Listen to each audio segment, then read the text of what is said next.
Hi, good afternoon, everybody. Welcome to the Transportation Finance and Policy Division for this Thursday, March 5th. We have 3 bills on the agenda, and we have a quorum. And our first item of business is to approve the minutes from March 3rd and Thursday, February 27th. Representative Petersburg, I understand you have some changes to propose. Thank you, Mr. Chair. First, I'd like to approve the February 27th minutes as presented to us. That was the ones we had minor changes on last time. Okay, so let's do that one first. The approval of the Thursday, February 27 minutes. All those in favor signify by saying aye. Aye. Aye. All opposed, the motion prevails. And we have some proposed amendments to Tuesday, March 3rd. Representative Petersburg. Thank you, Mr. Chair. I have one just an addition, which is on the very first page down at the bottom. I believe since we do move for renewing of motions for laying over, we should include that. So at the very bottom, it should say Chair Hornstein renews his motion to lay over House File 3252, and with that correction, I would move those minutes. Okay, discussion. All those in favor of the corrected March 3rd minutes signify by saying aye. Aye. All opposed, the motion prevails. Thank you, Representative Petersburg. So our first bill on the agenda is House File 3977, Representative Brand. Welcome back to the committee. And welcome to all the people from the Highway 14 corridor. Thank you. I'm going to try to get this to slideshow. You can proceed. All right. Thank you for. Oh, actually, move before you proceed, I want to move that House File 3977 be referred to the Capital Investment Committee. Okay. Now That's the motion. Okay. Thank you very much. Thank you very much, Chair Hornstein, members of the committee. Today I am here talking about Highway 14. Last year you were in Mankato at the field hearing and you talked about Highway 14. That was on March 8th, just to remind everybody, so almost a full calendar year ago. And since we've had 2 fatalities on Highway 14. Naomi Peterson was killed in a crash with a semi at the intersection with County Road 37, just outside of New Ulm. And that crash rate for that particular intersection is twice the state average. Aaron Lloyd also died about 26 hours later on that Tuesday in a head-on crash between Cortland and Nicollet. And it's also worth reminding, because we were at that field hearing last year, we had Oni Reinhardt in our field hearing talking about the loss of Michael Reinhardt in another head-on collision, and that occurred on April 4th, 2018 near Cortland. And that was a year again prior to our Mankato field hearing. Highway 14 is a very dangerous road. There's no doubt about that. If you look at County Road 24 in Cortland itself, it has poor sight lines, heavy volume of semi-truck traffic.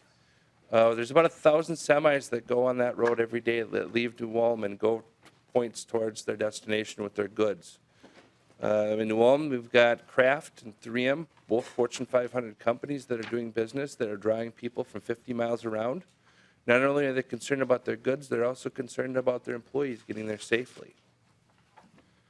The statewide fatal and serious injury crash rate for County Road 24 in Cortland is, the statewide average is 1.14 per year between 2009 and 2018. Over that same period, that one intersection at County Road 24 in Cortland, in Cortland, on Highway 14 rather, in Cortland, was 3.04, over almost 3 times the crash rate. So I'm going to turn it over today to talk about House File 3977. This bill is an important bill for us to move forward on Highway 14. Those last 12 miles between Nicollet and New Ulm. We have found, after exhaustive research, a way to fund Highway 14. It's really important that we get this project moving and done this year. We've got bipartisan support. We've got the support of the Senate. The governor supports the bill. He was just in Nicollet, on Friday announcing this. So we really want to move this bill as fast as possible because it requires a grant writing process to the federal government level in order to get this money. We need to move fast so we can get that grant process started now so we can move dirt sooner than later and hopefully prevent some more of these collisions and fatalities from happening in my district. Right now, I'd like to turn it over to Commissioner Margaret Anderson Kelleher to talk a little bit more about the specifics of this bill. She also has a PowerPoint presentation. And without further ado. Welcome, Commissioner. Please state your name for the record. Thank you, Welcome Mr. back. Chair. Margaret Anderson Kelleher, Commissioner of Transportation. I have a brief PowerPoint to take you through so that members can both understand the program that we would like to access through passage of this legislation, but also the section of highway that we are talking about here today, and also a little bit about the detail of why this special piece of legislation. So we will begin. This first slide actually shows the section between New Ulm and Nicollet that will be upgraded through this process. This will be the final section, New Ulm, all the way to then Rochester, that will have had serious and significant safety improvements over the last 25 years. And last year, members, you all dealt with the section Dodge Center to Rochester that needed a slight change to be able to sell the bonds so that we could move forward on that section. So last summer, I was made aware of the Federal Build America Bureau and the Transportation Infrastructure Finance and Innovation Act. That act actually came into existence in 1998, so it's been out there for a while, and that's an important piece of this story, that it has been there. We have had enabling legislation for the Commissioner of Transportation to select one pilot program or project since 2010 in the session law of 2010. But the issue has been for MnDOT that the interest rate on the regular TIFIA, I'll just call it TIFIA program, has always been at or above our bond rate. So it has not made sense for us to make application to this regular TIFIA program. But in the fall of 2018, the Secretary of Transportation, Elaine Chao, made a change to this program that created a Rural Initiatives program. And that Rural Initiatives program is focused on areas outside the metropolitan area. It is outside of an area that has, I believe, a population of 150,000. So the 7-county metro area is not eligible to apply in this program, but the amazing part of it is it has the interest rate that is half the Treasury bond rate. And so, members, yesterday that sat at 0.8%. When I learned of this program and then learned that last fall we had applied, MnDOT had applied for what's called the Build Fund, the Build Grant Program. Highway 14 was in that application process. That is a competitive program. There were hundreds of applications around the country. We did not get a Build Grant for Highway 14. I felt an obligation to really figure out, could we utilize this TIFIA program? And that is how we came to this point. So the TIFIA Rural Program, as mentioned, is what House File 3977 addresses. And through a lot of discussion with the Department of Management and Budget here at the state of Minnesota, I know they're in the audience today for questions, they believe that we should enact this piece of legislation that really enables that 2010 session law for the commissioner to do one pilot program. And it does some very specific things. It creates a dedicated funding stream for the department to pay back the loan that is non-tax revenue. It is a fee revenue. It's actually from our overweight truck permitting section. And right now, that has performed usually right around $4 million a year. And this sets up the segregated fund away from any federal funds, away from other funds, that allows for the payback, a smooth payback. When we were doing the calculation on this at the Treasury bond rate that was above 1%, the payback over a long time 35-year payback would be $1.3 million a year. So you can see the fund has much more coverage than it would need to pay back this fund. The other piece of this, it really helps us be able to be very clear that we have the authority to enter into the loan agreement, the application process, the agreement, and to pay the loan back. And so that's another part of the need of this legislation. It also protects the state's bond rating. However, just our bond rating is AAA plus right now, quite outstanding. I think a $37 million loan is small potatoes in what you're all dealing with in terms of other things right now. And then this kind of outlines for you the cost of what's happening here. So the project cost is a little over $92 million as of February 27th, 2020. The loan application would be for approximately $36 million, for 49% of the construction cost. We have $36 million currently committed, including a commitment from the Nicollet County Board of Commissioners. There is a remaining commitment due on this project of $20.7 million. And so it's a logical question to ask, how will MnDOT fill that gap? We have just applied for an infra grant. The infra grant went in at a $50 million level.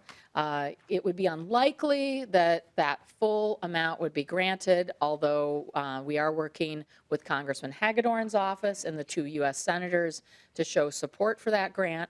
We likely will apply again in the build bucket of dollars. It's coming up through the Federal Highway Administration as well. And the reason why is that each of them have some different regulations in terms of what or goals that they're trying to match.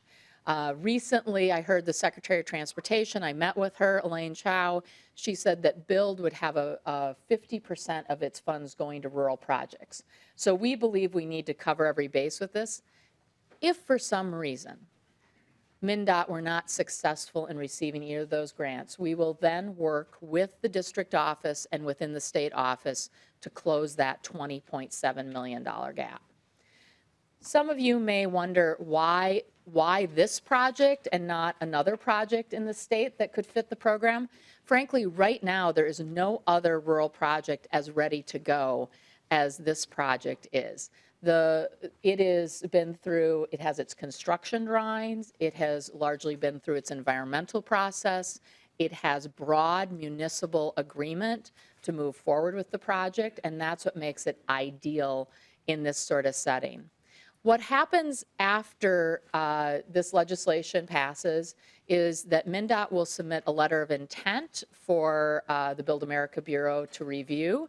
It then it goes through a credit worthiness process to make sure that we have everything set up to pay this loan back, that we're good for it.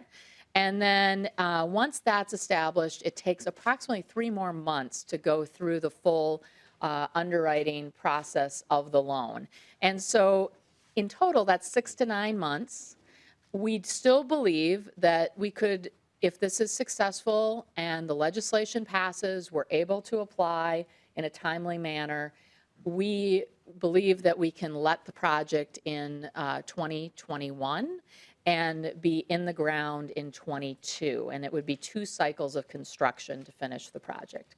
So I know, Mr. Chair, that it's sort of rare that we talk about a project in such specific ways, but this is needed because of the application to the Build America Bureau for this rural finance loan process through TIFIA.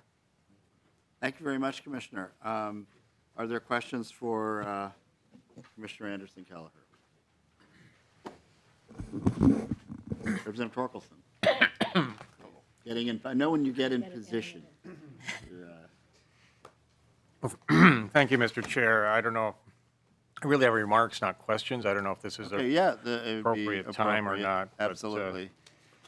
But, first, thank you, Commissioner, for all the work you've done to get us to this point. It's your dedication to this cause is greatly appreciated, and your dedication to the department and transportation as a whole across the state is also greatly appreciated.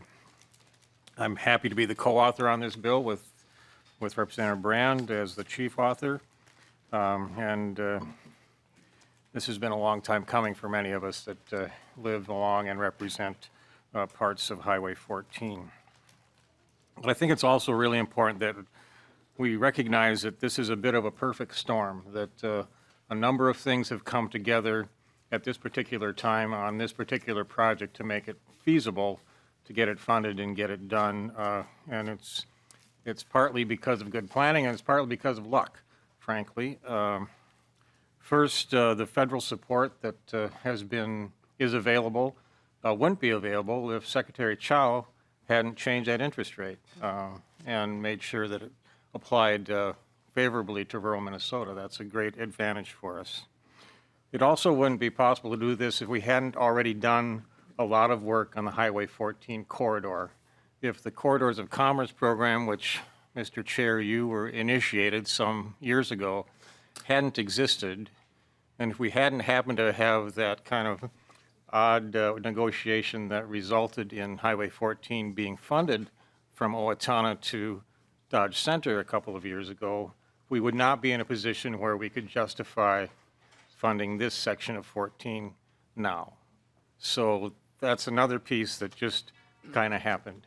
We're fortunate, and we're going to take advantage of it, and I'm very pleased about that, but it took a lot of steps and a lot of cooperation from a lot of sources and resources to get here today, and I can't ignore the help from our congressional offices. The Senate and Congressman Hagedorn's office have been very cooperative and will be cooperative, I'm sure, as we move forward. So thanks to everyone, really, and thanks to all the advocates for Highway 14 that have been knocking on my door for the last 13 years.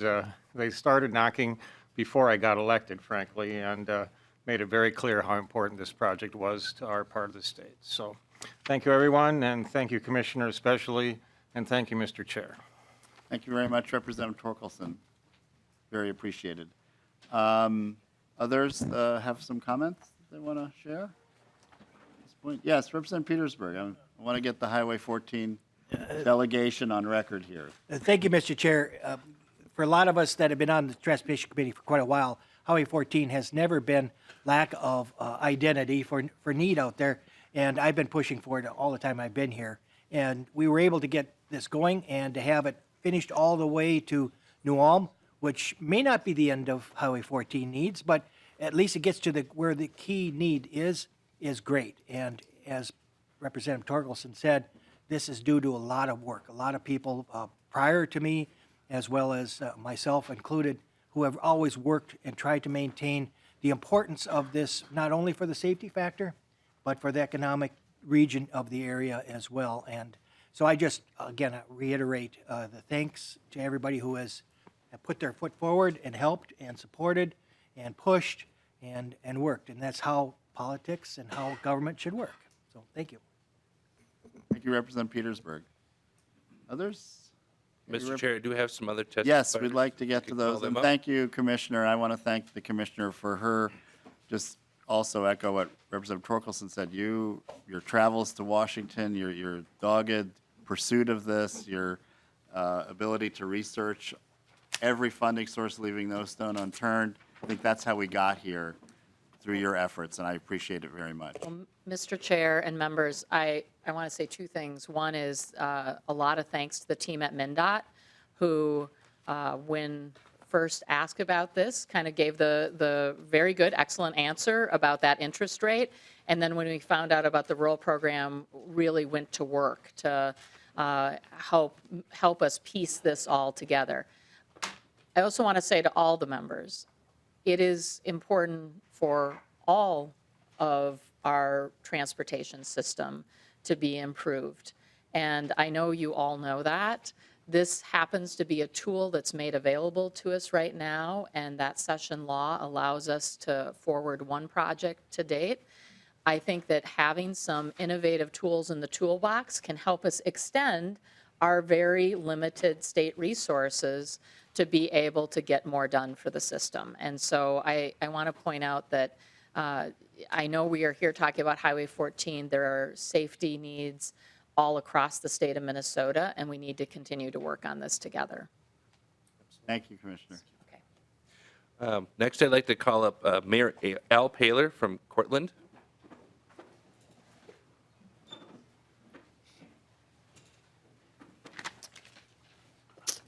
Mayor, welcome to the committee. Please state your name for the record. Thanks. Al Paler. I am the current mayor of City of Cortland, which is about 700 people in Nicollet County. And I appreciate the chair and the members of the committee listening to me today. US Highway 14 is a daily reality we can't avoid in Cortland. We sit about halfway between Nicollet and New Ulm, as seen on the map that you've had. People talk about the volume of the trucks on Highway 14. We look at it as the rumbling through town. So it's quite extensive. I have a lot of people that are, what can you do about things like that? And, we're working on it. And the other major thing too, because of the road, it is narrow through the city. So a lot of our buildings, our churches, the businesses, it's very close in relativity to those.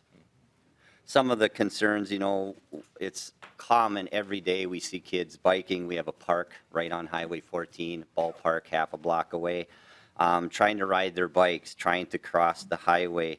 And believe it or not, it's getting worse over the years where people are actually passing inside the city limits. Not sure what the hurry is, but things have been changing.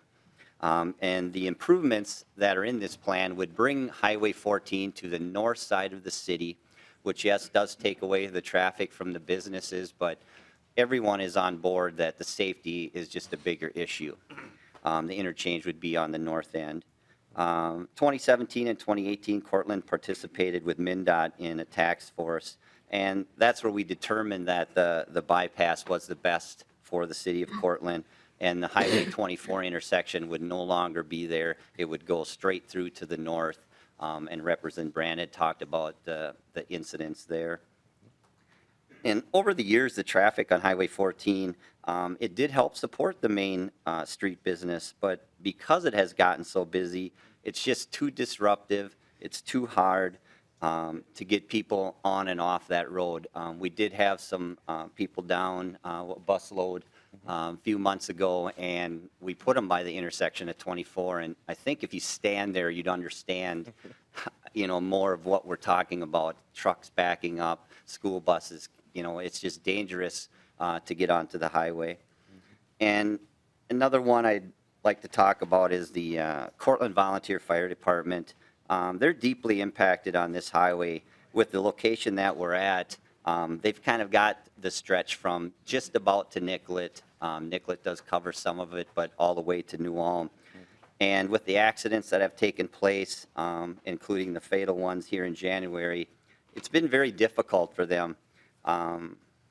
We talk on a daily basis after these incidents. They have their debriefing, but it's hard to get firemen, and we do have a young fire department that's starting on, and I'm not sure if they've signed up for this when they are first on the scene. I think they're a little surprised at what they've gone into.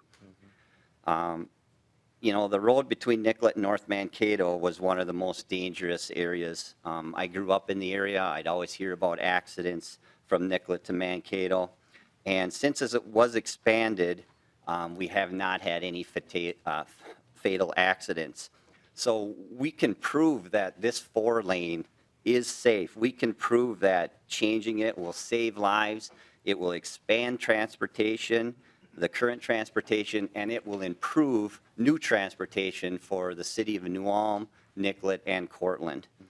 So I thank you for your consideration, and let's pass House File 3977. Thanks again for your opportunity to testify. Thank you very much, Mayor Paler. Next, you have Next, the order. I would like to call down Mayor Fred Freilich from Nicollet.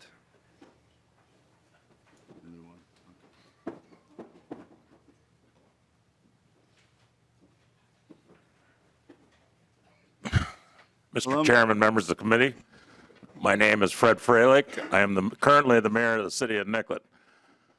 I'm kind of winging it here today because I wasn't 100% sure I was going to be sitting here, but Mayor Paler covered most everything I would have told you. However, in my community, it affects us really deeply about these accidents. In my personal family alone, I've lost my uncle on Highway 14. My father was involved in a T-bone crash. Both him and the other woman survived, and that was between Nicollet and Cortland also. Our city shares that road. Our school buses driving that road. Like Al Paler said here, what's done for us has been wonderful from Nicollet to Mankato, and any improvement you can make over to New Ulm for the rest of my citizens would be greatly appreciated. I don't personally have anything else I could think of right now to say, but it's already been said, and you're going to hear it again from other folks too. Thank you very much. Thank you very much, Mayor Freilich. Next, I'd like to call up Kevin Ramey from Owatonna.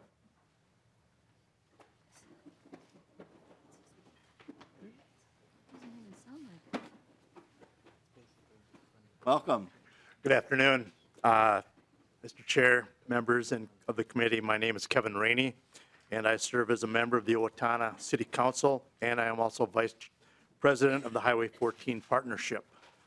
I'm here today in support of House File 3977 and to emphasize to the committee that this project is a great thing for all of southern Minnesota and for the entire state. While we have been working on Highway 14 expansion for decades, the current version of the Highway 14 partnership formed in 1998. One of the great strengths of the partnership is that it brings together a unified coalition that spans more than 100 miles. Many have worked collectively and selflessly to achieve gradual progress, and we have celebrated progress at every turn, even when it came on a segment far from our own communities. In 2018, when the opportunity arose to finally fund the remaining two-lane portion connecting my city of Owatonna to Rochester in the east, some of the loudest advocates came from places like Mankato, Nicollet, and New Ulm, some who live more than 70 miles away from the project but saw its importance. Together, along with many of the people on this committee, including Representatives Petersburg and Torkelson, we got it done and broke ground last fall. I'm here today to return the favor because our partners in New Ulm, Cortland, and Nicollet deserve this long overdue project. The families who have lost loved ones deserve it, and the families who are afraid to allow their loved ones on this drive, on this section of road, deserve it. Each gradual improvement on Highway 14 has brought safety and economic opportunity. The particular section that House File 3977 would help improve is a vital route for manufacturing and agricultural business that contributes significantly to the entire state's economy. And these industries and these communities will be hampered until we can ensure safety on the most vital access route. Until this project is finished, you'll often hear us say that Highway 14 between New Ulm and Rochester is the most densely populated stretch of highway in greater Minnesota without a continuous four-lane connection. We know that some of you are probably just as tired of hearing it as we are of having to say it. I've been here many times. Passing Bill 3977 this year is the best opportunity we've ever had to complete this effort. Mr. Peterson, Mr. Torkelson, and other members have lapel pins wearing saying, "History matters." History matters on Highway 14 as well. The history on Highway 14 is it's a death trap. The history on Highway 14 is that it is a highway that is used to send product throughout the world. Now, we can put a highway, a four-lane road in, and it doesn't mean that the tragedies will end, but it will significantly drop those. It broke my heart this year to see, I was reading text in the morning, and we had an accident where we had a fatality. The next morning, I was checking my Twitter account again, and I saw it again. Well, it's a repeat. No, it wasn't a repeat. Let's do what we can so we don't have any more repeats. This bill needs to stand alone. I don't want to see it get lost in the omnibus bill. This should carry itself. It's strong enough to carry itself. Thank you for your consideration. Thank you very much, Councilmember Rainey. Next, I'd like to call up Karen Foreman. She represents both Mankato City Council and also the Highway 14 Partnership. Good afternoon. My name is Karen Foreman. I serve on the Mankato City Council, and I'm president of the Highway 14 Partnership. Highway 14 Partnership is an organization of counties, cities, chambers of commerce, businesses. We have construction companies that are part of our coalition. It covers all the way from New Ulm all the way over to Rochester. Highway 14 actually goes border to border. You know, centuries ago, somebody said southern Minnesota needs a highway that goes all the way across, and we need that. House File 3977 is the final piece in a puzzle. The first construction on Highway 14 to 14 lanes began in 1959. Like, I was born then, but I wasn't very old. Since then, we've done almost 100 miles with the help of this body and with the help of the Minnesota Department of Transportation. Those regional offices, they rock. They get out there, they look at things, they do it, they help get this put together. This project, it's about the safety, and you've heard about that, but it's also about economic development. You know, what we have in southern Minnesota is not a lot of people like you have in the metro. But what we have is we have cows, and we have pigs, and we have chickens, and we have turkeys. And when they're ready to go to market, they move along Highway 14. And the cows, you know, they use the corn and the soybeans that we grow. We feed it to them. They make milk. They take that milk to New Ulm. There's a dairy there, and they make butter. And they regularly load a semi-truck, a semi-trailer, floor to top, side to side, front to back, with butter from those cows in Brown County that are there in New Ulm, and they take it all the way to New Jersey. Now, they drive on divided 4-lane roads once they get past Nicollet. All the way. And when they turn that truck around and bring it back all the way. So the first 12 miles and the last 12 miles, they're driving on dangerous roads. So I talked to you about this because economic development is so important. It brings us jobs. Those jobs are going to produce income, and that income tax is going to come up here to the Capitol. They're also going to have sales tax, and that's going to come here to St. Paul for you to redistribute in your wisdom around the state to our needs. I mean, as a city council person, when a project comes up, I say, where's the money going to come from? Are we going to get it? How, you know, what's the good on this? So this bill is the closest we've ever come to completing this project. We are ecstatic about it, just ecstatic. I want to thank you for hearing this bill so quickly. Thanks to all on the committee who have worked forever on this. And thank you for coming last year to Mankato to hear more in-depth testimony when you were down there. This road is about safety. It's about economic development. We have a way to get it done. And we're just excited about it. Thank you to the committee. I'll answer any questions that you might have. Thank you very much, Councilmember Foreman. Thank you. My last testifier that I'd like to call up is Patrick Baker from Greater Mankato Growth.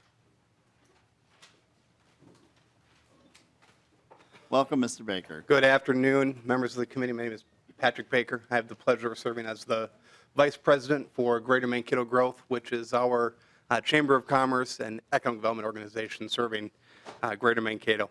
I do want to thank Representative Brand for introducing this legislation and all his co-authors.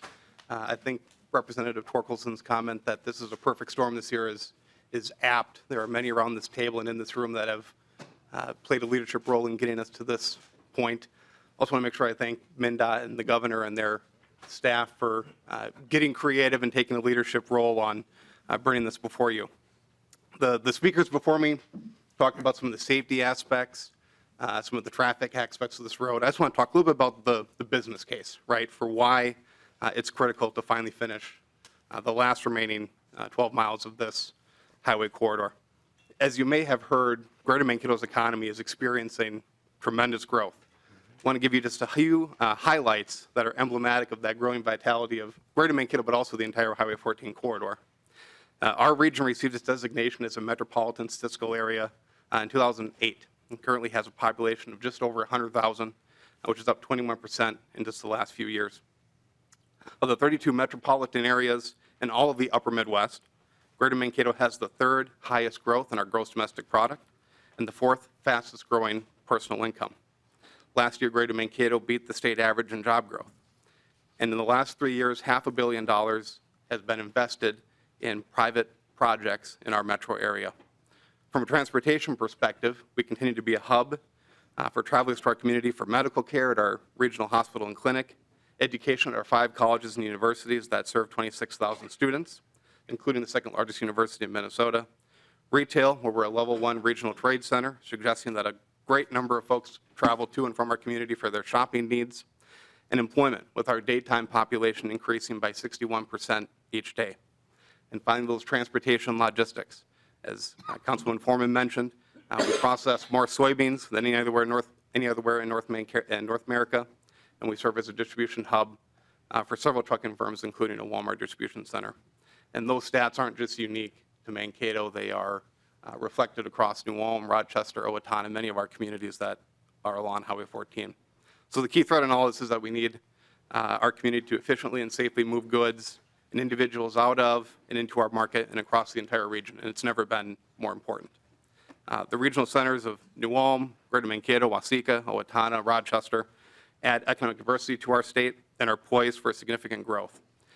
By passing this important piece of legislation, you would give southern Minnesota the basic infrastructure it needs to realize its full economic potential. Thank you.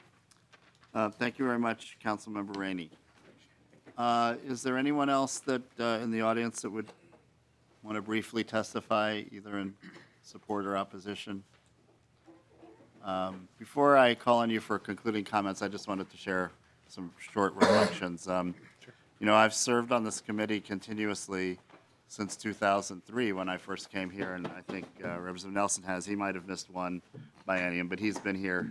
We're the grizzled veterans, I think, on this committee, at least in transportation. And, you know, there hasn't been a year where this issue hasn't come up in one way or the other. And I remember several years ago, someone came from the Highway 14 corridor, and they shared either it was a campaign lit piece or some kind of, and you remember Representative Mason, or some kind of brochure from the 40s, I think.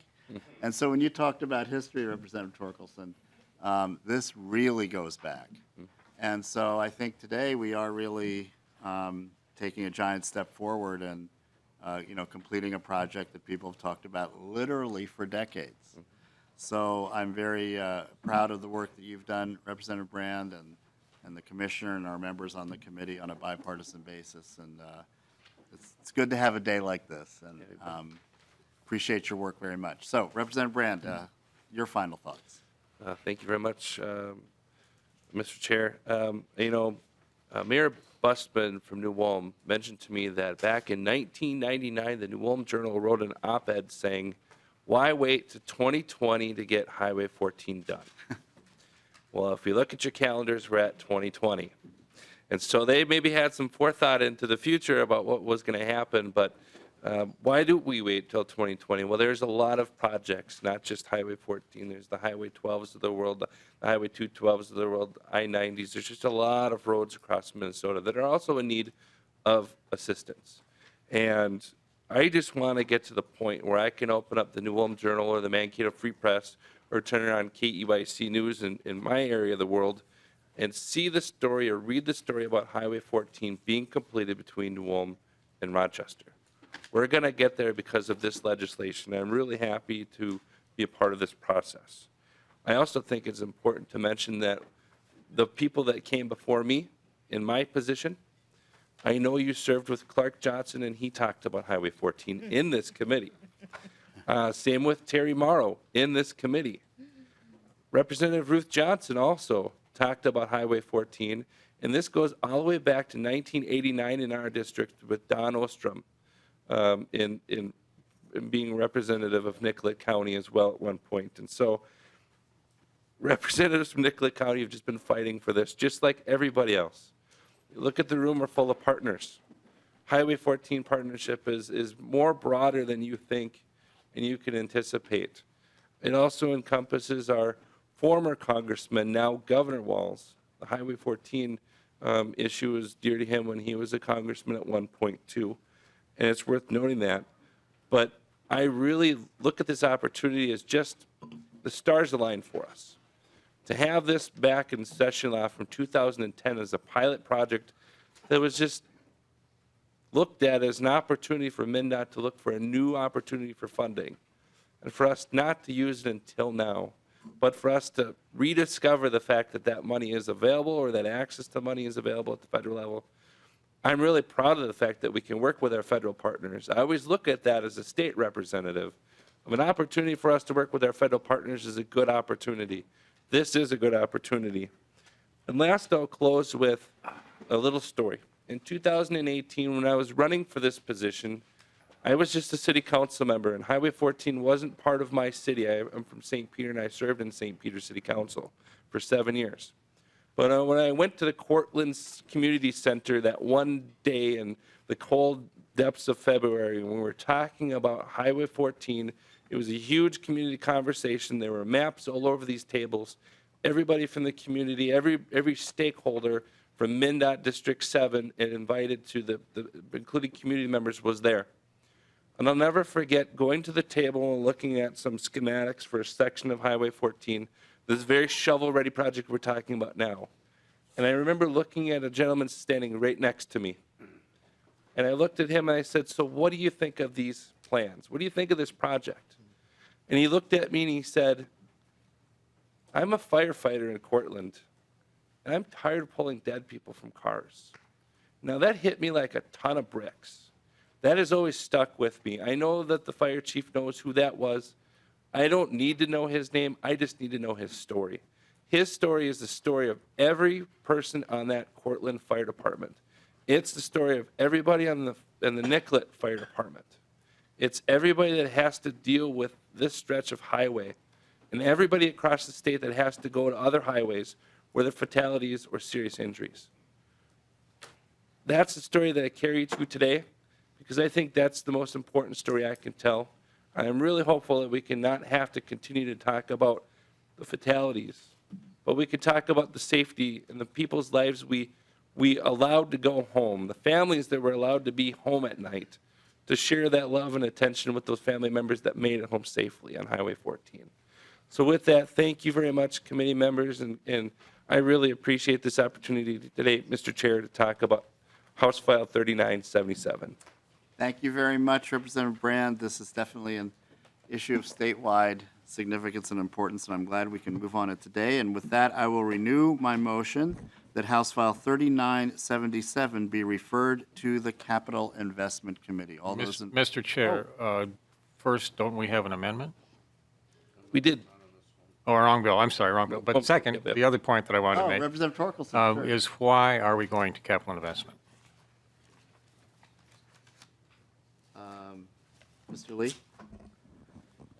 Mr. Chair and members, originally, some conversation with the Department of Transportation indicated that there might be an impact of the state debt management guideline. The MMB fiscal note that is in your packet on page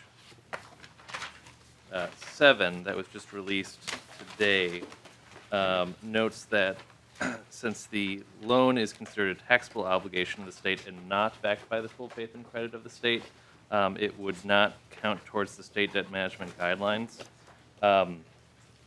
So for context, any in House rule, any bill that impacts state debt management guidelines, such as appropriation bonds, general obligation bonds, has a referral to the Committee on Capital Investment. However, it's in the, purview of members to decide what counts as a debt obligation to the state. So, Representative Torkelson, we're just following that directive, but of course, we can change that if you feel that it's. Well, I'm not trying to run your committee for you, Mr. Chair. I just was curious. You know, we did hear 42 bills in the Capital Investment Committee last night after 6:30 PM. And, we can hear one more, that's okay, but I'm just curious if it's really necessary. The last thing I want to do is hold this bill up. I want it to move as quickly as possible and get it moving, because we all want to see this done. Well, you know what? I clearly agree with you, and maybe Representative Nelson, and then I want to hear if we could get some advice from the commissioner too. Well, Mr. Chair, I was just going to say that if there's any chance that it has to go there, if we send it to the floor and then it gets mucked up and then we have to send it there, it's going to make it take longer. It would be probably prudent to send it there just to be safe so we can get it out of here. Well, what I am wrestling with right now is whether we should send this to Ways and Means. And I guess, the advantage of having Commissioner Kelleher here is she's also a former speaker, and I want to get her advice and her thoughts, because there is an argument to be made, Representative Torkelson, about the committee, and I certainly would not. We have to fast track this. Yep. And it could get really mired. It could be mired down. So I really appreciate your, thoughts on this. And Commissioner. So, Mr. Chair, humbly, I think that a referral to Ways and Means allows the Ways and Means Chair to re-refer a bill by, not anymore. So, Mr. Chair, I think, I was looking for Ms. Hasmer. You want to, where? Rules. Mr. Chair, you could lay it over and have a consult with the Capital Investment Chair. I think it's really in her purview then whether, and the Speaker's office, whether they need to see this in that committee or whether it could go to Ways and Means as a check on the financial issues regarding the bill.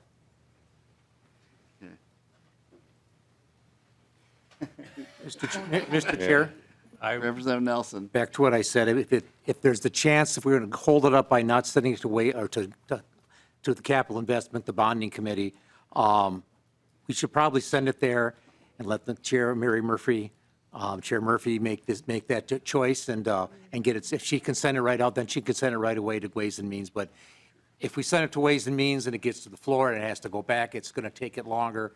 I think the faster track would be to cover our bases and send it there. Let me. I've been consulting everybody except the author, and Representative Brand, do you have a thought on this? I do. In anticipation for kind of mapping where this goes, I realize there'll probably be a couple of stops. I do see the wisdom in actually going to capital investment, getting that crossed off the list, going to Ways and Means, and then onto the floor. That's kind of my map. There might be an additional stop in there, maybe GovOps or something of that nature, but I hope not. I hope we can just get it done. So I'm fine with that, and I will be kindly asking the chair of the Bonding Commission Capital Investment Committee to hear the bill as soon as possible. The goal is to get this thing done as soon as possible so we can get that application process started. And our original thought on this wasn't, in consultation with our nonpartisan staff, but it's always good to have a discussion. Representative O'Driscoll, last word. Well, Mr. Chair, since you're taking advice, my experience with this would be that, and having been in government operations and seen things come flying through there as the chair in the past on that, I would suggest you stay with your designated bill route on this. Today, it can be referred to and get in the possession of capital investment, which I think they may be meeting tomorrow for sure on Monday, and that can be moved out and it can be in Ways and Means within a matter of a couple of days. I think Representative Nelson's advice is well taken, and so I would ask the chair to rule in favor of Representative Nelson.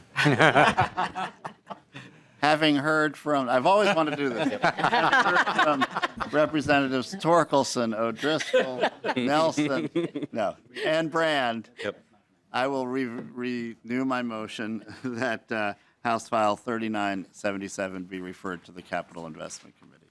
Okay. All those in favor signify by saying aye. Aye. Aye. All opposed, the motion prevails. Thank you very, very much. And Thank you. I appreciated the fact that people wanted to move this quickly, but we want to within our lane here, as it were. Representative Schultz, I saw her. She's here. She's ready.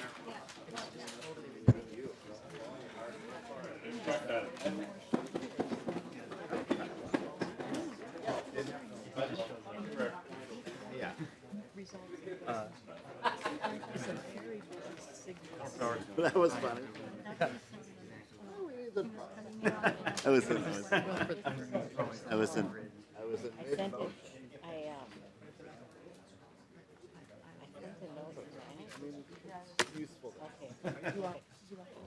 Okay, members, let's regroup here and welcome back to the committee. I think this is your second appearance this session. Our next bill is House File 3498, and I will move that House File 3498 be referred this time to the Ways and Means Committee. Welcome back. Thank you. So this may be my first time this year to the committee. Okay, well, I know you were here last. Last year, I think I was here twice. Yeah, okay, good.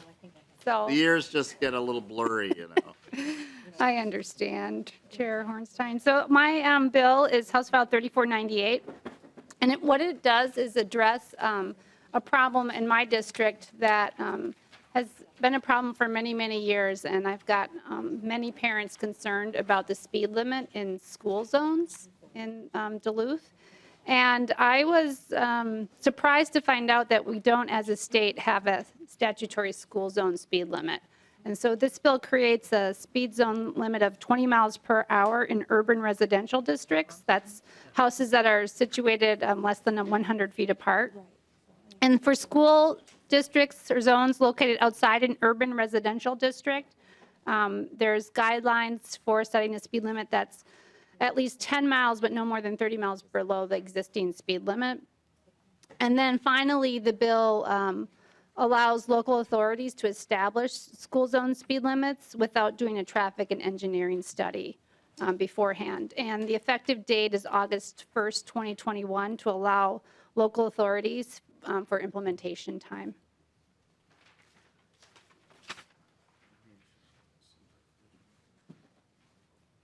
Okay. And I think we have some testifiers, and then I have more comments, but I want to hear from the testifiers first. Let's get the testifiers in.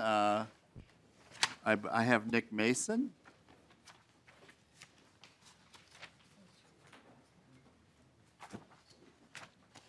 Welcome to the committee, Mr. Mason. Please state your name for the record. Thank you, Nick Mason. Thank you, Mr. Chair, members of the committee. My name is Nick Mason, again, with the Bicycle Alliance of Minnesota, and I'm here to testify today in support of this bill. On November 1st, 2019, Patrick Vitek, a Dakota Hills middle schooler, rode his bike to school on his birthday. He was killed when a motorist struck him just feet from his school campus off of Diffley Road. As an organization that has been invested in safe routes to school since its inception, we were devastated that such a horrific crash could occur literally right in front of a school. This is unacceptable in our state, and as Minnesotans, we need to stop letting tragedies on our streets like this happen over and over again. I have personally attended a number of community meetings and even helped lead local residents throughout a workshop to identify actions to improve safety. At every single meeting, parents and community members said the speed limit is too high on Diffley and other county roads that connect people to the destinations they need to get to. According to the U.S. Department of Transportation, people on foot and on bike are 80% likely to be killed at 40 miles per hour versus 90% likely to live at 20 miles per hour. And just for the record, the speed limit on Diffley, adjacent to an elementary, middle, and high school, and this is not a unique situation in the state of Minnesota, was 45 miles per hour at the time of the crash. This bill is a critical first step towards making it easier to reduce speeds on roads, especially where our children are walking and biking on a regular basis.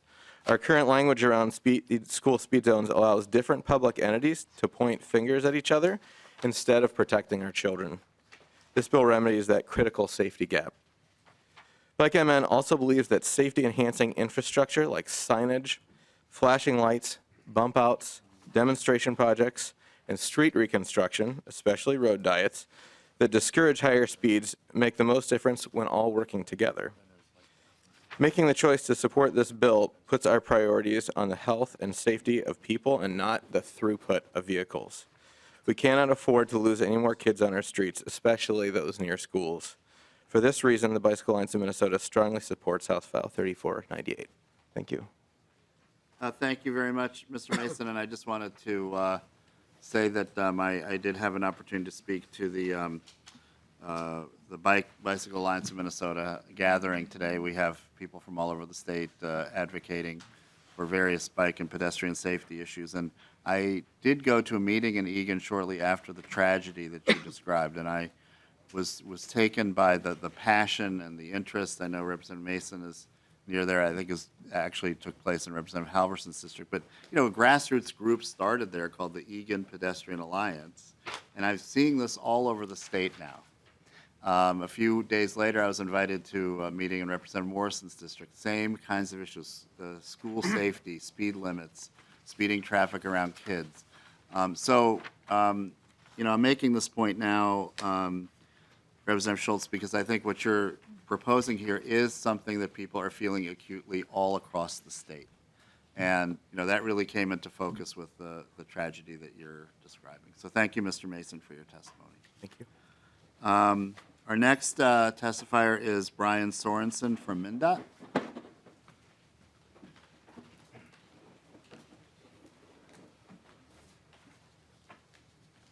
Good afternoon, Mr. Chair and members. First, I want to support some of the discussion that's already happened here, and I want to note that at MnDOT we are in full support of the intent and the spirit with which this legislation has been written.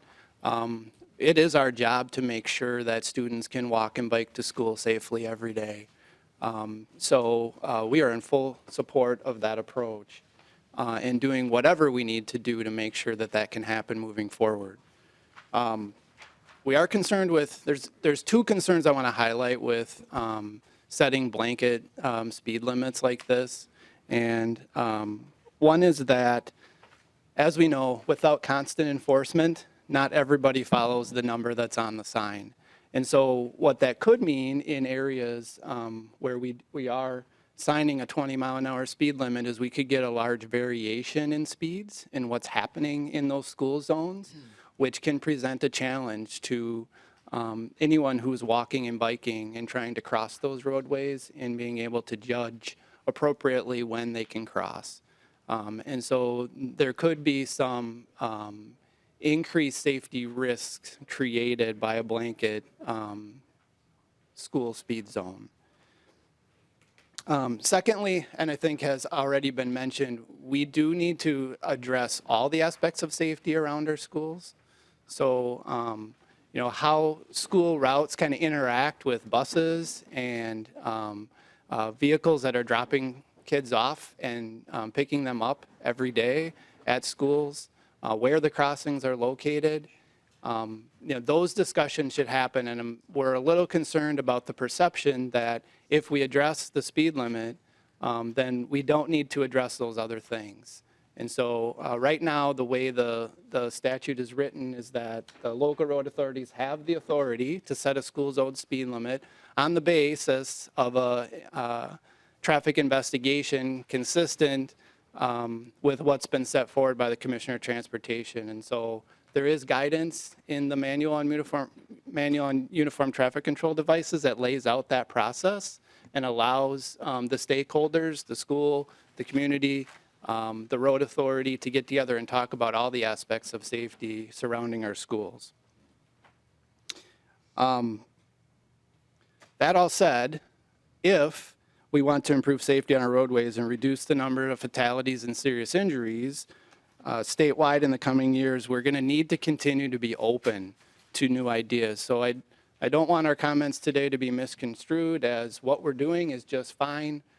We need to continue to be open moving forward. And there have been some new ideas and innovations implemented, even just recently when we talk about rectangular rapid flashing beacons, hybrid pedestrian signals, and right now MnDOT's in the process of, and I think was mentioned by Mr. Mason, exploring the potential for demonstration projects that would make more significant changes to roadways that would actually induce drivers to reduce their speeds and ultimately contribute to safer roadways. And lastly, we want to mention that the state aid division within MnDOT is in the process of convening a task force for speed limits. And those committees that will be created are convening local and state stakeholders to study whether changes need to be made to state statutes and to the processes we currently use to set speed limits across the state. We would support allowing that process to play out before we make any further changes to statutes governing speed limits. So with that, I just want to note we appreciate Representative Schultz's efforts to enhance safety near schools, and we're ready to work with her and others on the issue of school zone safety moving forward. And with that, I'll stand for questions. Thank you very much. Let's do this, members. I want to make sure that we get all the public testimony in. We do have the room. We have one more bill after this, and we do have the room for after session. So I just want to make sure we have a good discussion, and I don't want testifiers to have to come back. So is there anyone else in the audience that wishes to testify in favor or in opposition? And we can always call Mr. Mason back up if people have a specific question for him. Anyone else on this bill from the public? Okay, so we have 3 members on the list now. Representative Schultz. Yeah, I just want to make a few more comments. So in your packets, members, there should be a letter, and just within 3 days, I had one parent get over 75 signatures in support of reducing the speed limit for one school in my district, which is very dangerous because students have to cross Superior Street, which is almost like a highway, but the speed limit is 30 miles per hour, but people speed. So they want to reduce that speed limit to 20 miles per hour. And they've wanted this for a long time to address the traffic situation and the high speed of the vehicles, but no one is doing anything. So there's a lot of finger pointing, like I think happened in Egan as well. And so this, they feel, is one solution that they need to first establish a lower speed limit and then enforce it and then do other things. But the city of Duluth, they don't have the funds to put in the flashers and the pedestrian crossing. And I think that's true of a lot of local units of government. They just don't have the funding available to do all the curb bump outs and other ways to slow traffic. Also, I want to mention that I also handed out fatalities and injuries in Minnesota and nationwide, so you can see the increase that's been happening. And I predict more increases in fatalities and injuries from vehicle, pedestrian, and cycling crashes because people are still distracted while they're driving and not paying attention because of cell phones and GPS mapping devices. I did have a good discussion with the Department of Transportation, and I'm enheartened. I'm happy to know that there's a task force meeting, and I think it's been since 2008 they haven't really evaluated our speed limits in Minnesota, so it's time to do that. And I also want to note that we need to look at automated enforcement. So other countries use this very successfully. In Helsinki, Finland, and Oslo, Norway, they've had 0 fatalities in the last year because they do a lot of more automated enforcement of their speed limits. And lastly, we need to increase the state aid street fund for municipalities at the state level so they can invest in ways to slow traffic, particularly around school zones. Thank you, Representative Schultz. So our list right now is Representatives Elkins, Petersburg, Bernardi, and Hausman. Representative Elkins. Yes. Thank you, Mr. Chair. A question from Mr. Mason. Well, not actually, I'm sorry, I meant the gentleman, Brian, from Sorensen, Mr. Sorensen. Sorry about that.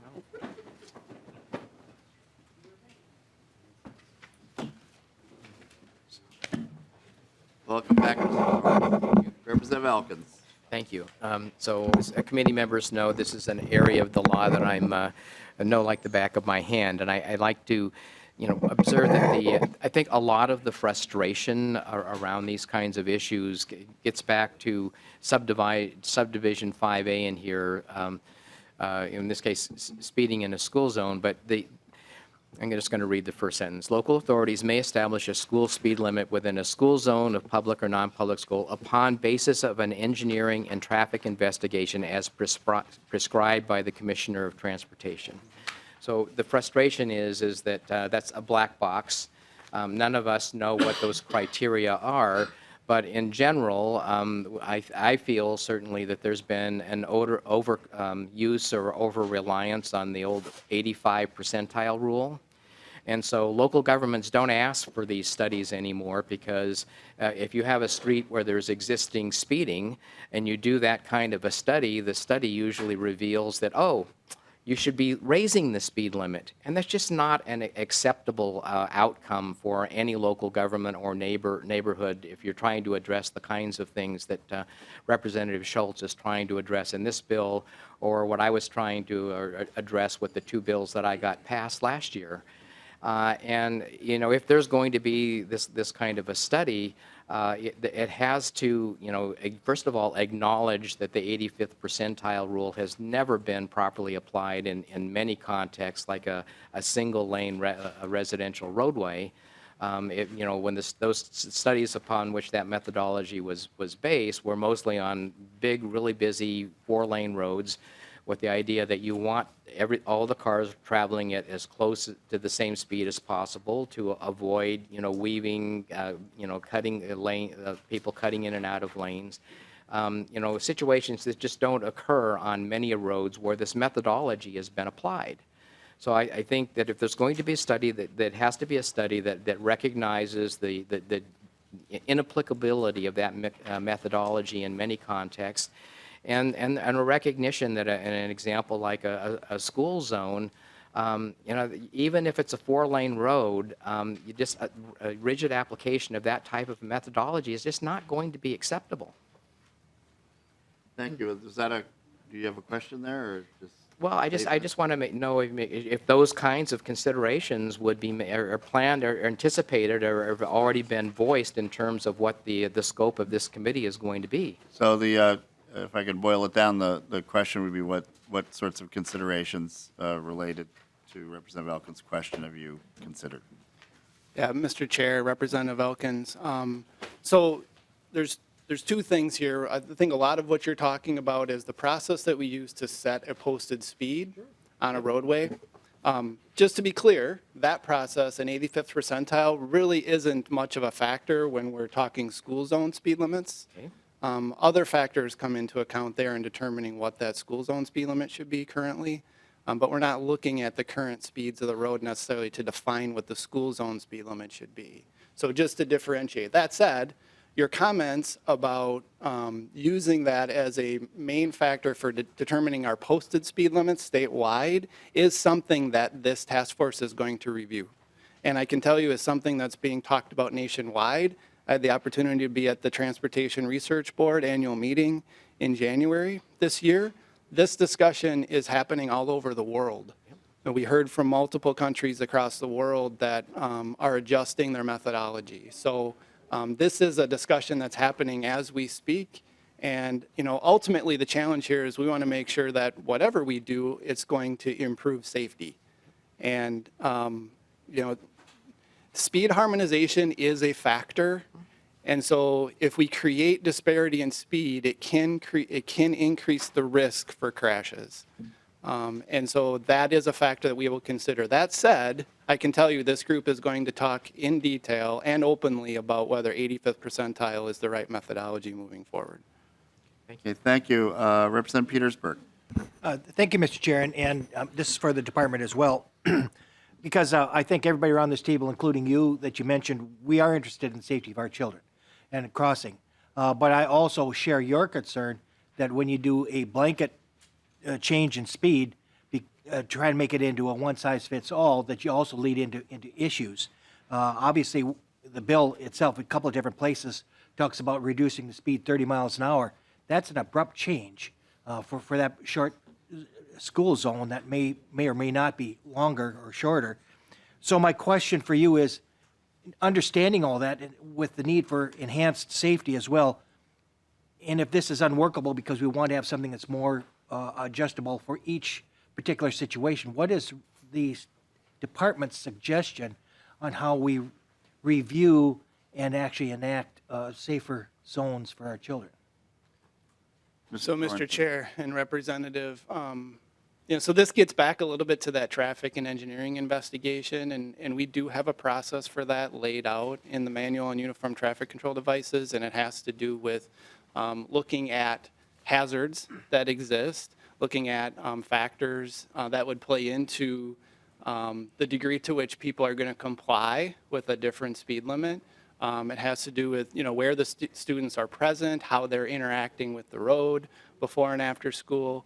Part of it is looking at, what the school zone actually is. And so taking all those conditions into account in order to come up with something that, the road authority, the school, the community can all buy into. And that gives us the best chance for compliance with school zone speed limit. But as we talked about with Representative Schultz, we can change a number on a sign, but there's going to be a certain portion of the driving public that's just not going to follow, that speed. So that consideration currently is part of the process when we're talking about, what should we do to post a school zone speed limit during certain times of the day. Okay, Mr. Chair? Representative Petersburg. Just a quick comment. I just look at 30-mile-an-hour change in which somebody who is not maybe paying attention as well looks up and their brake light's on and they swerve to avoid somebody that's slowing down and there's a person in front of them walking across the road or something. I just think you need to establish some transitional period and so forth, and you can't just arbitrarily say what works for one community will work best for another. And so just a amount of caution there. Chair, may I respond to that? Yes, Representative Schultz. Thank you, Chair. So this 15 to 30 miles per hour change is also existing in statute. And so the mandate that the bill requires only in urban areas that it goes to 20 miles per hour, and then it gives local authority flexibility in where they want to set it based on the speed limit, the current speed limit of a county road or a road with a higher speed limit, and that's the 15 to 30 miles per hour.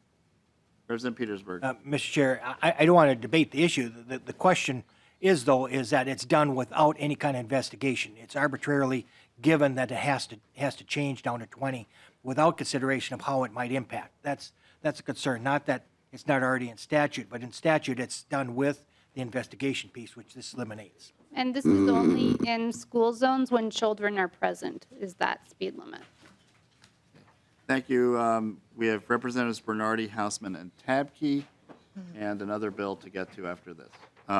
Representative Bernardi. Thank you, Mr. Chair. I didn't hear Mr. Mason's position at MnDOT. I wanted to understand. It's Mr. Sorensen. Oh, Mr. Sorensen. Oh, okay. I I'm thought sorry. it was that, and I Mason- heard you say Mr. Mason. Mason is with the bicycle. Okay, I knew that. Nick.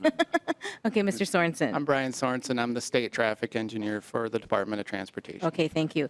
So I have two questions. Who's going to make up that state aid division task force? Because I want to make sure that the public is a part of it and there's community engagement. It's not strictly one profession or one sector, include public health and those things. And then my second question is, what is MnDOT and your department's commitment to ensure that context-sensitive solution policy stays in place as a standalone policy and continues to be implemented at MnDOT and not watered down? Mr. Sorensen.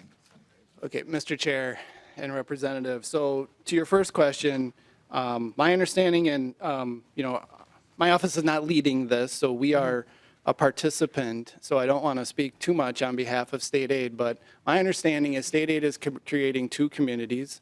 One is a transportation user group, so it would be more kind of the general public made up of users. So some of those agencies I've been told are Metro Transit, Bicycle Alliance. They have a county public health, Minnesota Trucking Association, AAA Minneapolis. There will be law enforcement involved. Okay. So to answer your question, there's not general public to my knowledge, but there is going to be input from outside users that are stakeholders in this process. And that's good for. Representative Bernardi. Yeah, that's good for that question, so thank you. And I appreciate that. And then the other one about context-sensitive solution is you use the context of the environment to develop our road projects. And I've heard that it's not being as robustly supported, and it might be taken out of its own policy. And I want to know what role your department and MnDOT is doing to ensure that it continues on to support the planning of good roadways. Yeah, Mr. Chair and Representative, I'm not aware of any change, and so I've been at MnDOT for just a little over a year, and what I perceive is that there is more willingness to consider context with our designs, and so the feeling I'm getting is it's more a part of our day-to-day work than it ever has been. So if there are concerns with that, I guess I'd like to hear more about that. Okay, So that we can address them. And Mr. Chair, I'll just follow up. I know that the policy is being reviewed right now and wondering if it should be morphed with other policies, so that I'm happy to hear that that's being practiced at your work, because that's super, super important. And I just really want to strongly encourage MnDOT to keep that policy as a standalone policy. So thank you. Thank you. Representative Hausman and then Tabke, and then we'll move towards the vote. Thank you, Mr. Chair. My question is for Mr. Burris. I'm trying to understand Section 3, and particularly 226, 228. The school speed limit must be at least 10 miles per hour below and not more than 30 miles per hour below the otherwise established speed limit on the affected street or highway. And then 232 to 32, the school speed limit under this paragraph must not be less than 15 miles per hour and not be more than 30 miles per hour below the otherwise established speed limit. And so in one case, we're saying must be at least 10 miles, and the other one must not be less than 15 miles. There's probably a simple reason why it's drafted that way, but it's...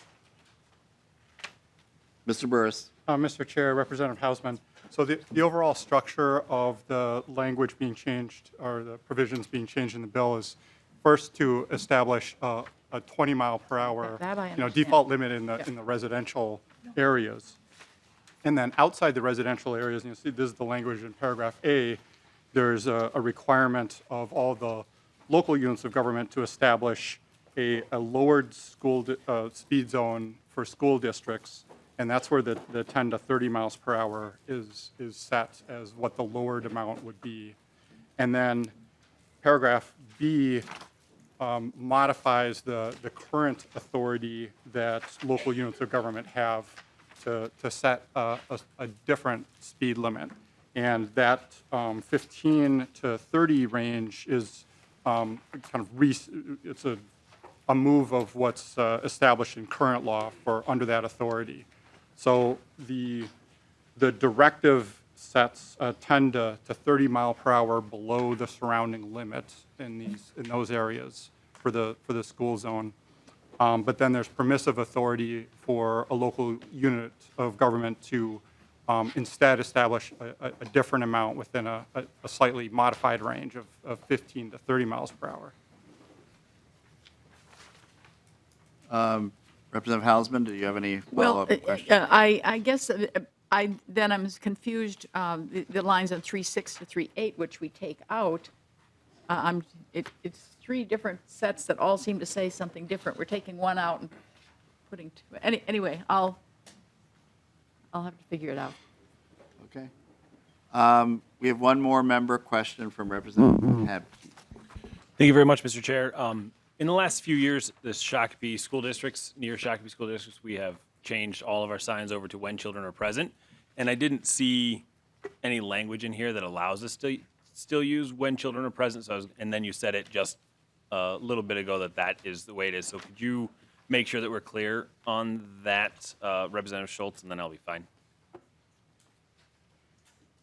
I think we want to refer to Mr. Burris. Mr. Burris.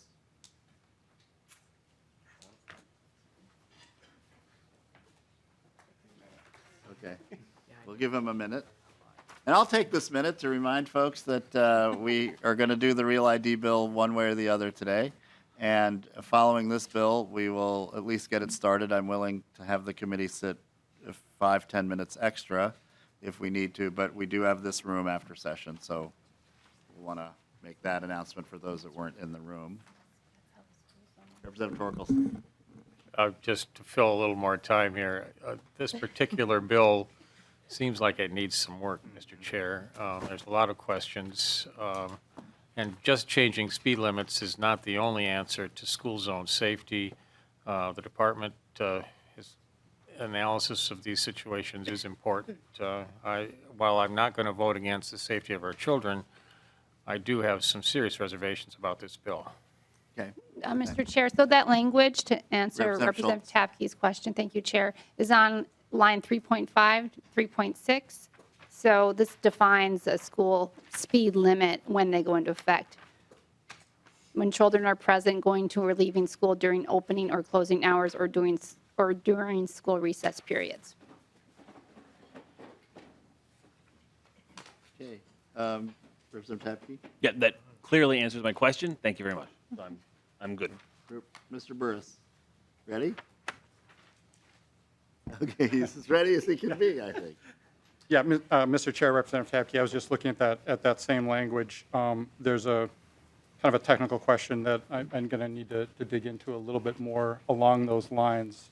But you know, the when children are present piece is you know, clearly in the statute. There might be a further question on the scope of that and whether it would apply just to trunk highways or to all school zone speed limits. So I'll have to check a little bit further on that piece of it. Okay.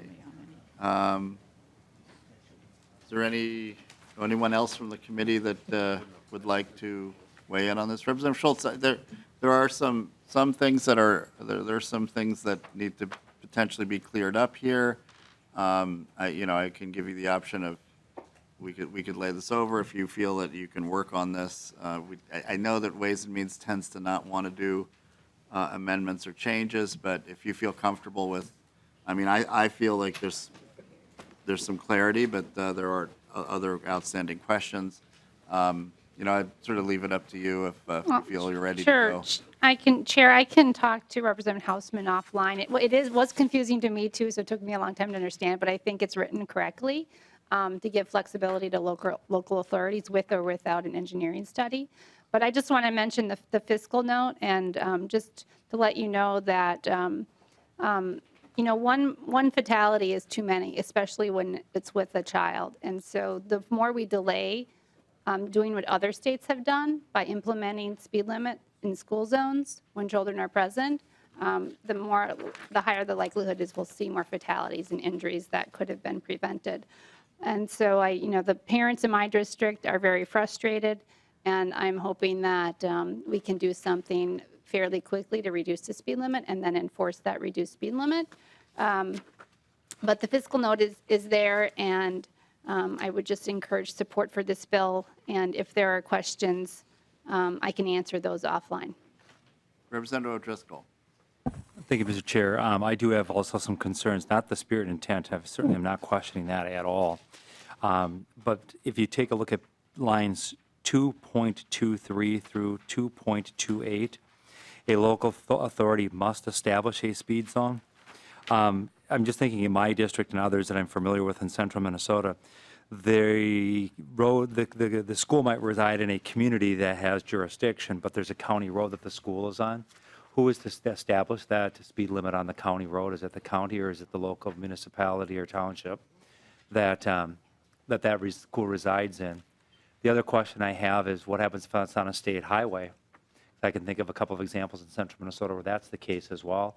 The local authority, it's a state highway. I don't know if the local authority can trump the work of Department of Public Safety or MnDOT. And then the definition of public school versus non-public school. I think I know what a non-public school is, but I think others might have ideas of what a non-public school is. If I open up a learning center, or is it the School of Dance or something like that, we might just need to kind of tighten down that definition, because a lot of folks who think that the speed limit's too high in their neighborhood may establish a private school to try to take advantage of reduced speed limits in their neighborhood on this as well. So just some things to consider, I think, Mr. Chair. Thank you. Any other discussion? I do, excuse me? Okay. Representative Elkin. Just, my sense is also is it might be a good idea to lay this over. What changes would you propose? Well, I have the same concern. In the bill, the section that, deals, it says speed limits are in effect, appears to only apply to trunk highways. Representative Schultz, do you want to clarify that? Yes, Chair. So if you look at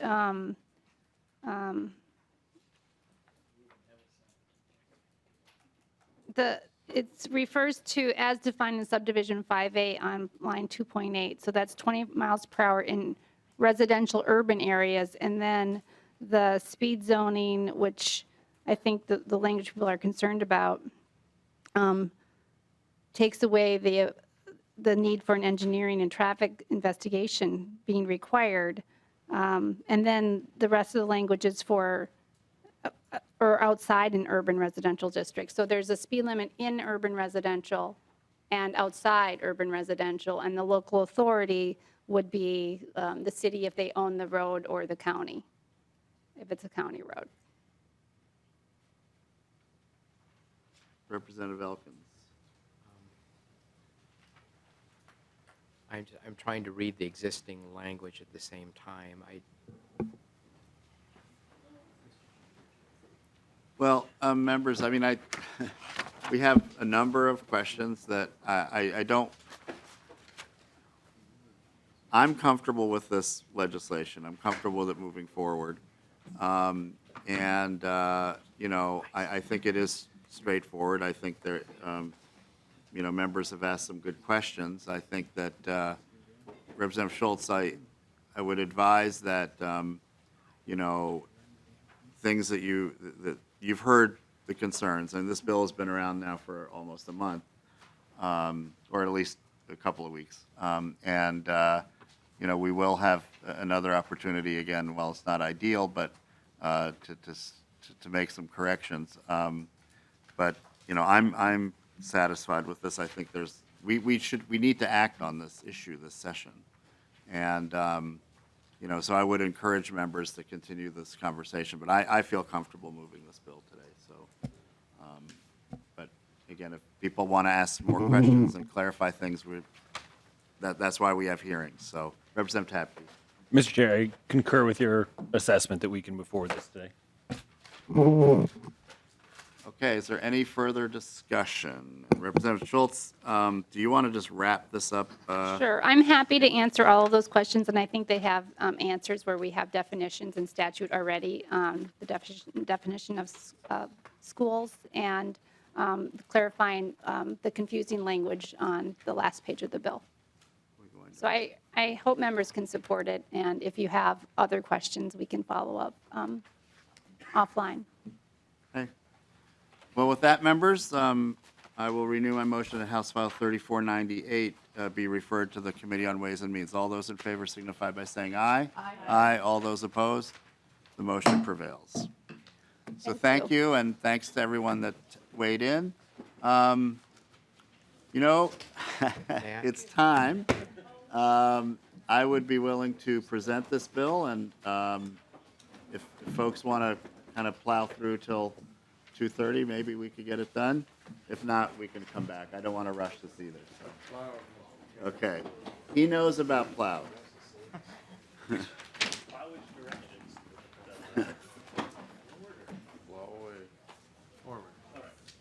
there any other way? It's different than putting the plow down. That's, you're kind of,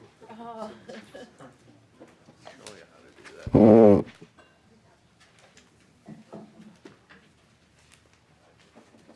All right, thank you very much, Mr. Chair. We're now going to take up House File 3964, bill concerning real ID. And we're going to get as far as we can on this one in 15 minutes. So, Mr. Chair, please state your motion. Thank you, Chair Tapke. I would move that House File 3964 be referred to the Ways and Means Committee. And members, this is a bill that really has its origins in a February 14th meeting of the VTRS committee. We heard a presentation from the Department of Public Safety, and quite frankly, both myself and I think I speak for Representative Torkelson and others on that committee, we were concerned that something like 11% of Minnesotans, as of that time, had received their real ID. The second area of concern, Mr. Chair and members, was that there was at least an 8-week turnaround time, which I understand may have gotten better, between when one applies for the real ID and then one receives it. The third area of concern that we learned at that committee was that there was confusion regarding the kinds of documents that folks needed to bring to the center where they would apply for real ID. And actually now I know that a number of very positive things have taken place since then. For example, kiosks have been set up at the airport. I think there's been some additional clarity given to deputy registrars and others. But what myself and Senator Newman, Representative Torkelson, and others felt needed to happen first and foremost was, is there a way within federal law that we could change some of the documentation that's required? And so that's what House File 3964 does. And if there were additional resources that were needed to expedite this process, we would give those additional resources to the Department of Public Safety. And so we have a couple of amendments to get the bill in the shape that I would like to get it in, and perhaps those could be considered, and then we could have a discussion. Thank you, Mr. Chair.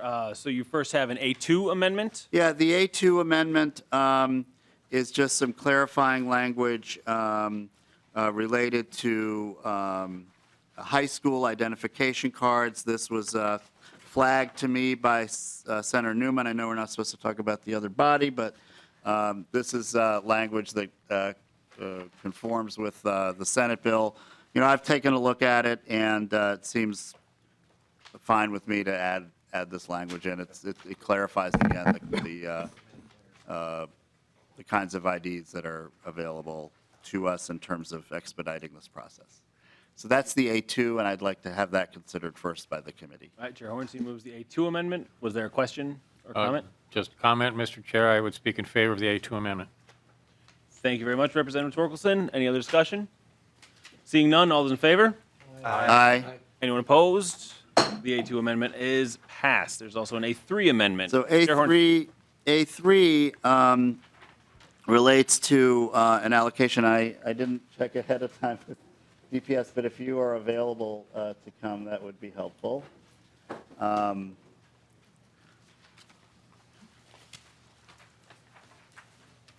A3 is an amendment that would help fund some additional staffing for temporary staffing to make sure that we can, again, further lower the backlog, further expedite the issuance of the real IDs.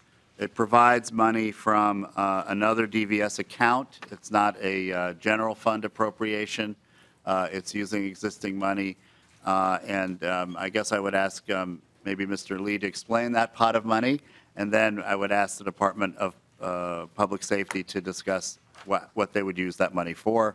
And we have a small oral amendment that we want to do to this as well. But let's get this amendment on the table, and then we can consider it. All right, Chair Hornstein moves the A3 amendment, and we have a couple of oral amendments to that. Mr. Lee. Mr. Chair and members, in your packet there should be a fiscal note to the A3. There's two fiscal notes, one to the underlying bill and one that is labeled House File 3964 A3. The fiscal note shows a total cost of $2.7 million from the from the Vehicle Services Fund in order to cover the requirements of the A3 amendment. So essentially, the A3 amendment sets a goal for turnaround time for the department, and the fiscal note is the estimate of how much money it would take to accomplish that goal. If you turn to page 3 of the fiscal note, you can see the estimated additional FTEs necessary And then on page 4, you can see the estimated costs with the total personnel costs at the top, one-time costs, and then equipment costs. And this would be split over 2 fiscal years. The amendment allows the spending in fiscal year 2020 and 2021. So in context, right now the Vehicle Services Fund has a balance in fiscal year 2020 of 7.6 million. They would like to have, the agency has a target for a reserve of at least 5 million. So this would spend the vehicle services account down to about $100,000 under the reserve policy, but there would still be about 4.9 million left in the vehicle services fund should the A2 amendment be adopted and the bill be enacted. Thank you very much, Mr. Lee. And so, Mr. Chair, will you please restate the oral amendment for everyone to the A3? There was an issue that was raised with us just recently with the Department of Public Safety, and I'm going to ask Mr. Burris to state the amendment. There was, on the A3, you'll see on line 1.12, there's a the language is fairly rigid in my original thinking on this about not more than 45 days. The department has raised some issues about that language that we want to amend, and I'll ask Mr. Burris to do that. Maybe proffer the oral amendment and maybe explain the background for it. Mr. Burris. Mr. Chair and members, so I have 2 pieces to the oral amendment, which would set the dollar amount as well as modify the turnaround time language. So the language of the oral amendment would be page 1, line 4, delete the blank and insert 2,709,000. And that, again, is an amendment against the A3 amendment.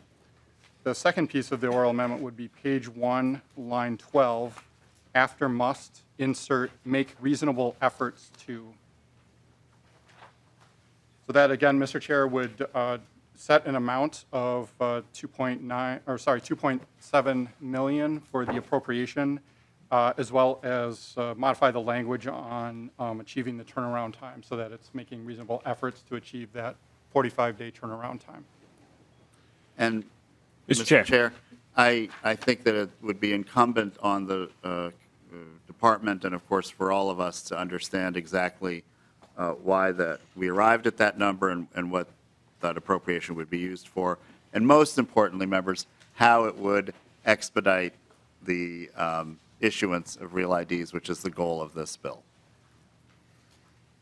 State your name for the record. Representative Assistant Commissioner Timothy Leno, Department of Public Safety. Thank you for having me here.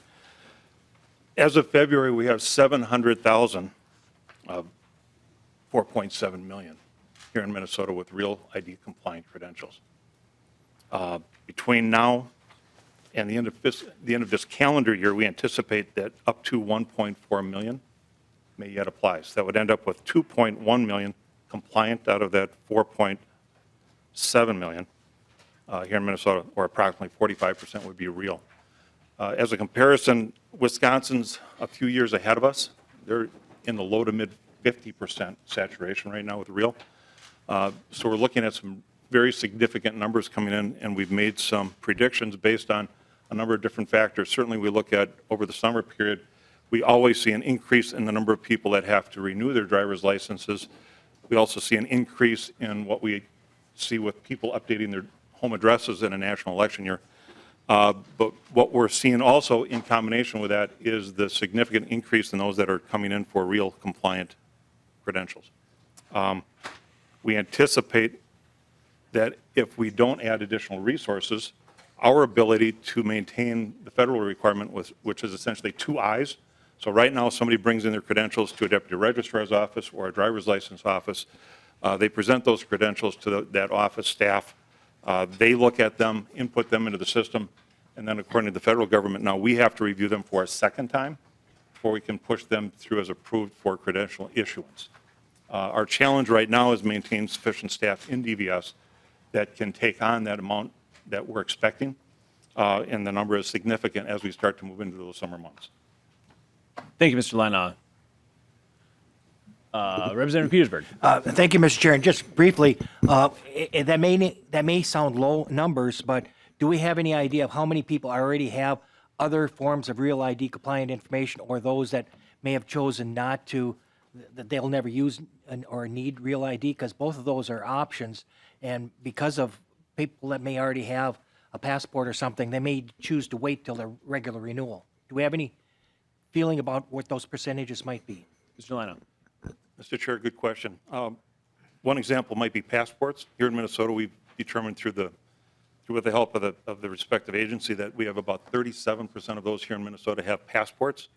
And you would expect that maybe those individuals would be less inclined to go back in and get real compliant credentials, since they would already be able to use those types of, but what we're seeing is almost 80% of those that have passports are actually coming in to get real compliant credentials.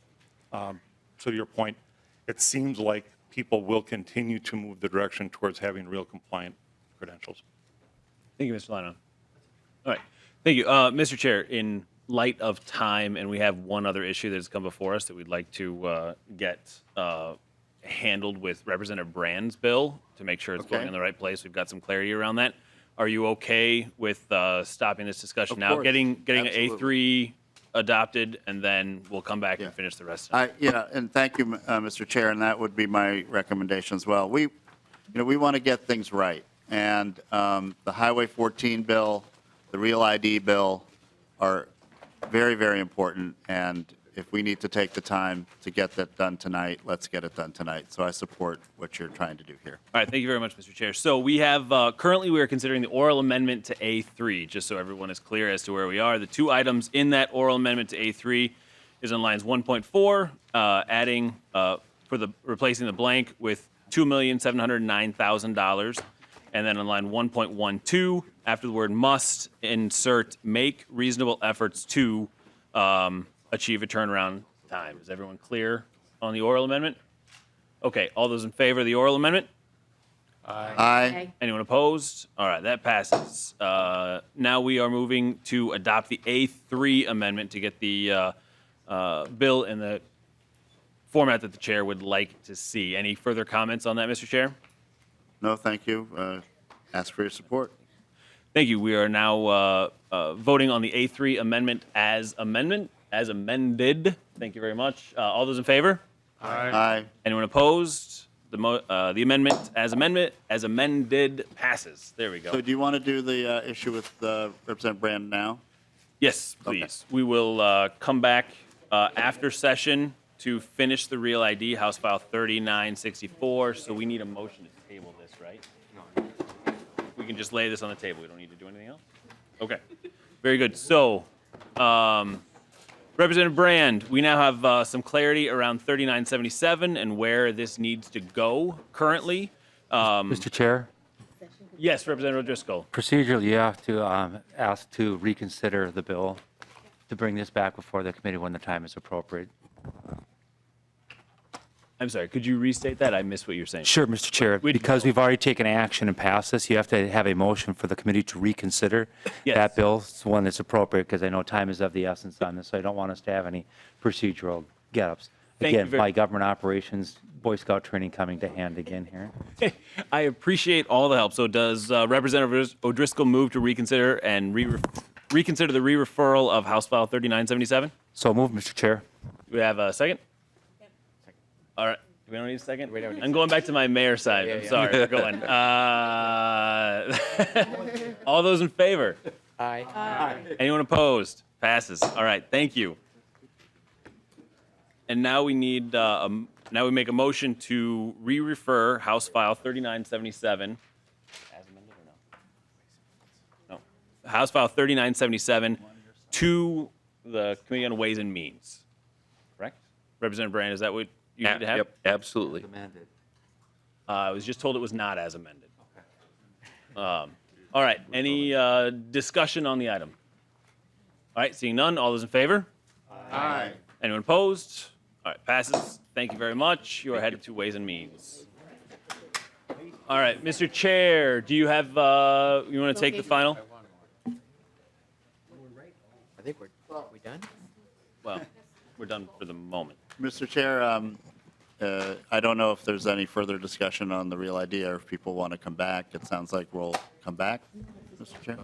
That's, the bill is in the motion, in the, Chair. where you would like.